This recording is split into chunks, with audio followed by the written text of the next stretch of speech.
Hello and good morning friends. आज हम 1 और 2 सितंबर के सभी महत्वपूर्ण करंट अफेयर पर चर्चा करेंगे ताकि परीक्षा में आने वाले सभी सवालों को आप आसानी से हल कर सकें। साथ ही इस प्रोग्राम के अंत में जो हाल ही में गवर्नमेंट वैकेंसीज निकली हुई हैं उनकी अपडेट भी प्रोग्राम के अंत में दी गई हैं। जैसा कि हमारे प्रोग्राम की शुरुआत एक सकारात्मक विचार के साथ होती है, आज का सकारात्मक विचार है, लोकतंत्र का काम करने के लिए ऊपरी ज्ञान की नहीं बल्कि सही शिक्षा की आवश्यकता होती है।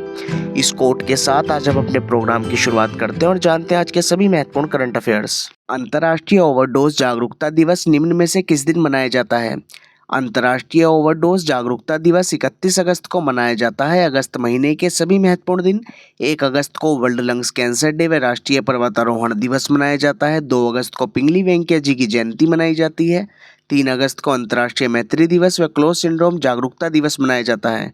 5 अगस्त को अंतर्राष्ट्रीय ट्रैफिक लाइट दिवस व 7 अगस्त को राष्ट्रीय हथकरघा दिवस मनाया जाता है।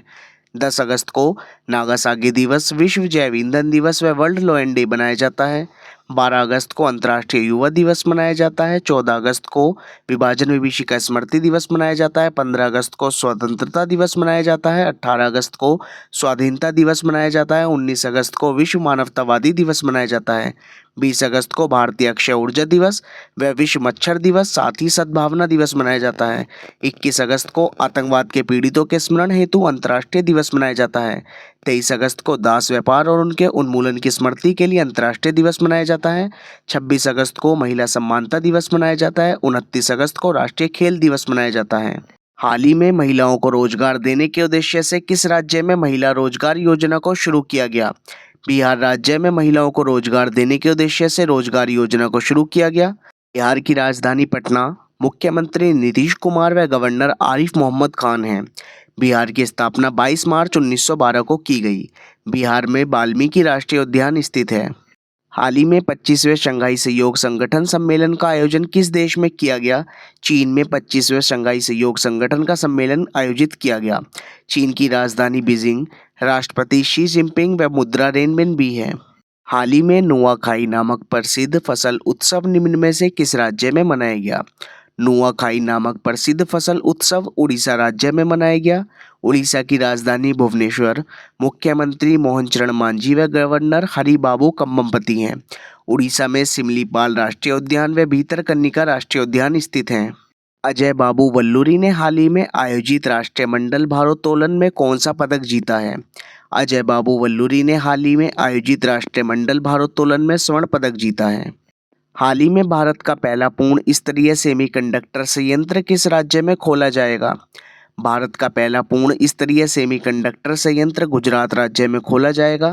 गुजरात की राजधानी गांधीनगर, मुख्यमंत्री भूपेंद्र भाई पटेल व गवर्नर आचार्य देवव्रत जी हैं। गुजरात में गिरी राष्ट्रीय उद्यान, ब्लैकबक राष्ट्रीय उद्यान, मरीन राष्ट्रीय उद्यान और वंशादा राष्ट्रीय उद्यान स्थित हैं। धर्मवीर जी के साथ अन्य किसे विश्व पैरा एथलेटिक्स चैंपियनशिप के लिए भारत का ध्वजवाहक नियुक्त किया गया? धर्मवीर जी के साथ प्रीति पाल जी को विश्व पैरा एथलेटिक्स चैंपियनशिप के लिए भारत का ध्वजवाहक नियुक्त किया गया। हाल ही में भारतीय रेलवे बोर्ड का अध्यक्ष किसे नियुक्त किया गया? सतीश कुमार जी को भारतीय रेलवे बोर्ड का अध्यक्ष नियुक्त किया गया। भारतीय रेलवे की स्थापना 16 अप्रैल 1953 को ही। भारत में रेलवे का जनक लॉर्ड डलहौजी जी को माना जाता है। भारतीय रेलवे का मुख्यालय नई दिल्ली में स्थित है। भारतीय रेलवे में 19 जोन स्थित हैं। भारतीय रेलवे के अध्यक्ष व वर्तमान सीईओ श्री सतीश कुमार जी हैं। हाल ही में किस राज्य पर्यटन को आकर्षक सोशल मीडिया अभियान के लिए PATA गोल्ड अवार्ड 2025 दिया गया? केरल राज्य को पर्यटन को आकर्षक सोशल मीडिया अभियान के लिए PATA गोल्ड अवार्ड दिया गया। केरल की राजधानी तिरुवनंतपुरम, मुख्यमंत्री पिनरई विजयन व गवर्नर राजेंद्र अर्लेकर जी हैं। केरल में अराविकुलम राष्ट्रीय उद्यान, साइलेंट वैली राष्ट्रीय उद्यान, पेरियार राष्ट्रीय उद्यान, पंपादुम शोला राष्ट्रीय उद्यान, अन्नामुडी राष्ट्रीय उद्यान व मत्तिकेट्टम राष्ट्रीय उद्यान स्थित हैं। थाईलैंड का कार्यवाहक प्रधानमंत्री किसे नियुक्त किया गया? फुमथम वेचैचाई को थाईलैंड का कार्यवाहक प्रधानमंत्री नियुक्त किया गया। थाईलैंड की राजधानी बैंकॉक, थाईलैंड की मुद्रा थाई बात व थाईलैंड की आधिकारिक भाषा थाई है। थाईलैंड के राजा वजीरालोंगकोंग हैं। हाल ही में SAFF अंडर 17 महिला चैंपियनशिप 2025 का खिताब किसने जीता? SAFF अंडर 17 महिला चैंपियनशिप 2025 का खिताब भारत ने जीता। SAFF की full form south Asian football federation दक्षिण एशियाई फुटबॉल महासंघ है। SAFF की स्थापना वर्ष 1997 में बांग्लादेश, भारत, मालदीव, नेपाल, पाकिस्तान और श्रीलंका के साथ हुई थी। वर्ष 2000 में भूटान को जोड़कर इसकी सदस्य संख्या 7 हो गई। SAFF दक्षिण एशियाई फुटबॉल महासंघ के वर्तमान अध्यक्ष काजी मोहम्मद सलाउद्दीन जी हैं। हाल ही में भारतीय डाक विभाग ने डिजिपिन को लागू करने के लिए किसके साथ साझेदारी की? मैप माई इंडिया के साथ भारतीय डाक विभाग ने डिजिपिन को लागू करने के लिए साझेदारी की। हाल ही में भारत के पहले टेम्पर्ड ग्लास प्लांट का उद्घाटन निम्न में से किस शहर में किया गया है? उत्तर प्रदेश के नोएडा में भारत के पहले टेम्पर्ड ग्लास प्लांट का उद्घाटन किया गया। उत्तर प्रदेश की राजधानी लखनऊ मुख्यमंत्री योगी आदित्यनाथ जी व गवर्नर आनंदीबेन पटेल जी हैं। उत्तर प्रदेश का राजकीय पक्षी सारस या क्रोच है। उत्तर प्रदेश का राजकीय वृक्ष अशोक का वृक्ष है। उत्तर प्रदेश का राजकीय पशु बारहसिंगा है। उत्तर प्रदेश का राजकीय खेल हॉकी है। उत्तर प्रदेश का राजकीय नृत्य कथक है, जबकि उत्तर प्रदेश में राष्ट्रीय उद्यान दुधवा राष्ट्रीय उद्यान स्थित है। अब हम चर्चा करते हैं सभी रिवीजन प्रश्न पर। 3 बार PFA player of the year का पुरस्कार जीतने वाले पहले खिलाड़ी मोहम्मद सलाह बन गए।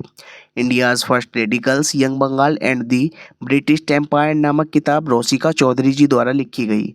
सूर्य को अध्ययन करने के लिए नासा ने सूर्य AI को विकसित किया। विश्व स्वास्थ्य संगठन ने नेपाल को रुबेला मुक्त घोषित किया। NSW स्क्वैश बोगा ओपन 2025 का खिताब बीबा हानी जी ने जीता। विश्व स्वास्थ्य संगठन ने केन्या को निद्रा रोग से मुक्त घोषित किया। मुक्केबाज हिरोमासा उरुक्वा का हाल ही में निधन हो गया। स्थानीय न्याय में महिलाओं को सशक्त बनाने के लिए पहले अम्मा सम्मान दिवस पर नारी अदालत की शुरुआत सिक्किम राज्य में की गई।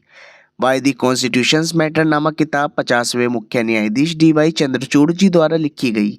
भारतीय सेना ने हिमाचल प्रदेश में सूर्य द्रोणानाथन 2025 नामक ड्रोन प्रतियोगिता शुरू की। महाराष्ट्र ने सोशल मीडिया के दुरुपयोग पर नजर रखने के लिए गरुड़ दृष्टि नामक पहल शुरू की। जुलाई 2025 के लिए ICC पुरुष player of the month Shubman Gill Bharat व सोफिया डकले इंग्लैंड ICC महिला प्लेयर ऑफ द मंथ चुना गया। उड़ीसा राज्य ने हाल ही में आधिकारिक संचार में हरिजन शब्द के उपयोग पर प्रतिबंध लगा दिया। उड़ीसा राज्य ने माधुरी दीक्षित को हथकरघा उद्योग का ब्रांड एम्बेसडर नियुक्त किया। अमेरिकी अंतरिक्ष यात्री जिम लवेल का 97 वर्ष की आयु में निधन हो गया। 15वीं जूनियर राष्ट्रीय महिला हॉकी चैंपियनशिप का खिताब झारखंड राज्य ने जीता। डॉक्टर वेस्पेस हॉकी के प्रसिद्ध खिलाड़ी थे जिनका 80 वर्ष की आयु में निधन हो गया। टाटो द्वितीय नामक जल विद्युत परियोजना को अरुणाचल प्रदेश राज्य में मंजूरी दी गई। अमेरिका और दक्षिण कोरिया देश के बीच चुल्ची फ्रीडम सैन्य अभ्यास किया जाएगा। अंतर्राष्ट्रीय खनन एवं धातु परिषद में शामिल होने वाली पहली भारतीय कंपनी हिंदुस्तान जिंक लिमिटेड बन गई। कॉन्स्टिट्यूशन क्लब ऑफ इंडिया का सचिव राजीव प्रताप रूडी जी को नियुक्त किया गया। आज का अभ्यास प्रश्न, हाल ही में रेलवे बोर्ड का अध्यक्ष किसे नियुक्त किया गया? A मनोज के झा, B सतीश कुमार, C आकाश त्रिपाठी या D नलिन प्रभात। अब हम चर्चा करते हैं अपने गवर्नमेंट वैकेंसीज के सेगमेंट पर। पहली vacancy Uttar Pradesh police SI के पद पर निकली हुई है जिसकी लास्ट एप्लीकेशन डेट 11 सितंबर है। इसमें 4543 पद हैं। दूसरी वैकेंसी रेलवे में निकली हुई है जिसकी लास्ट एप्लीकेशन डेट 14 अक्टूबर है।